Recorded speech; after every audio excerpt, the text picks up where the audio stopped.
ಪ್ರತಿ ವರ್ಷ ನಾನು ನ್ಯೂ ಇಯರ್ ಸೆಲೆಬ್ರೇಟ್ ಮಾಡ್ಬೇಕು ಅನ್ಕೋತೇನೆ 8 ಮುಕ್ಕೊಂಡಿರ್ತೇನೆ.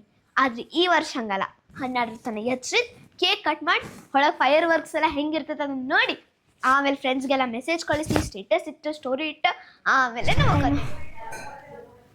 ಈ 7 ಇನ್ನೊಂದು 5 ತಾಸು ಆರಾಮ್ ಕಳಿಬೋದು ಟೈಮ್. ಈಗ 8 ಈಗ ಫೋನ್ ನೋಡಂತೂ ಬೇಸರ ಆಗುತ್ತ. 2:30 ಓದಾಕತ್ನಿ ಅಂದ್ರೆ ತೊಟ್ಟಲ್ನಾಗ ಹಾಕಿ ತೂಗದಂಗೆ ಆಕೈತಿ ನೋಡಿ. ಹೊರಗೆ ಹೋಗೋದು ಅಡ್ಡಾಡ್ತೈತಿ, ನಿದ್ದೆ ಹೋಗ್ತೈತಿ. ಎಷ್ಟು ಟೈಮು 9 ಗಂಟೆ ಆಯ್ತು. ಇಲ್ಲಿ ಹೊರಗೆ ಭಾಳ ಥಂಡೈತಿ. ಒಂದಿಟ್ಟು ಒಳಗೆ ಹೋಗಿ TV ನೋಡೋದು. ಅಡ್ಡಾಕೇನಿ ಈಗ ಎಲ್ಲಿ ಮಕ್ಕೋತೇನೆ, ನಂಗೆ ಕಾನ್ಫಿಡೆನ್ಸ್ ಇಲ್ಲ ನನ್ನ ಮೇಲೆ.